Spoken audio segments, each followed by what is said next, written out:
Hello AP students, welcome to the AP English Language and Composition website. The link that you're looking at now will help to prepare us to write the literary analysis essay, which is part of the AP exam that you write in the spring. Three major essays. One of them is, again, a literary analysis, and so we begin here by looking at 5 elements that are part of every piece of writing that make analysis writing, kind of are at the core of analysis writing. And this is a 5-day unit that will take us through a Monday through Friday, in which we look at what I call the 5 biggies, or 5 important key elements of literary analysis. And we use a combination of what I call voice lessons, which are a series of activities that will sort of guide you through first looking at professional writers and their use of the 5 biggies. Again, these include things like diction, tone, details, imagery, and syntax.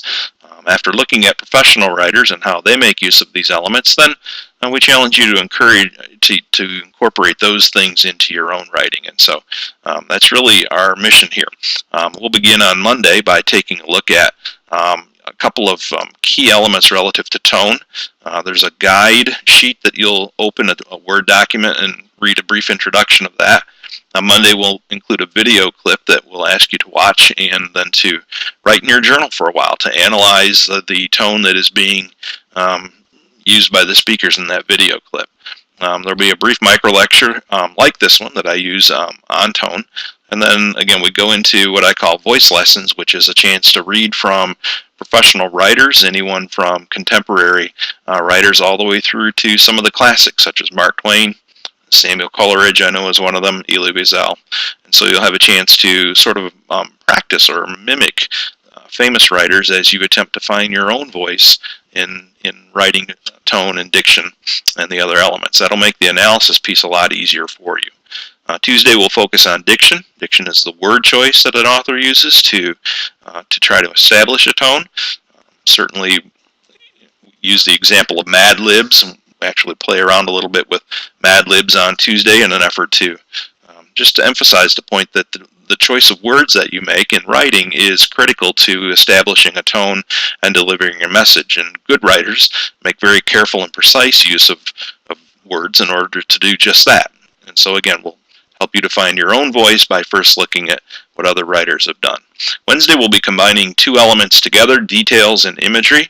Very much go hand in hand. Details are sort of the guts of the writing. They are those things that help to establish length and substance and quality to writing.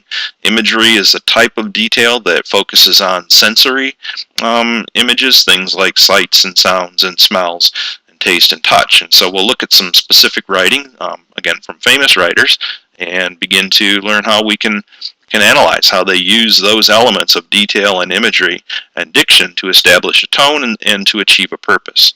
On Thursday we'll be looking at syntax, which is basically the arrangement of words within a sentence, arrangement of sentences within a longer piece, structure of sentences, and how writers make some specific syntactical choices to establish a certain effect. By analyzing these elements one at a time, tone and diction and details and imagery and syntax, you'll be able to, I think, look at a broader piece, a longer piece, and we'll do this on Friday, where you'll have a chance to break it down for all of its various elements and to write intelligently in terms of your analysis of those elements and what the writer was trying to do and how they managed to use those pieces, the 5 biggies, to establish their purpose. So again, with analysis, we're not just looking at what the writing says. That's a key ingredient, of course, but we're also looking at how the writer does it. What are the techniques, the tricks, the strategies that a writer uses to try to establish their tone? And so that's really the mission for this week as we work our way through. On the website, you'll see linked all of the different assignments, the agenda for the week, and hopefully you'll be able to navigate that smoothly. Again, feel free to email with any questions that you have relative to the process or any of the specific assignments, and I'll be happy to respond to those in short order. And so off you go, and good luck.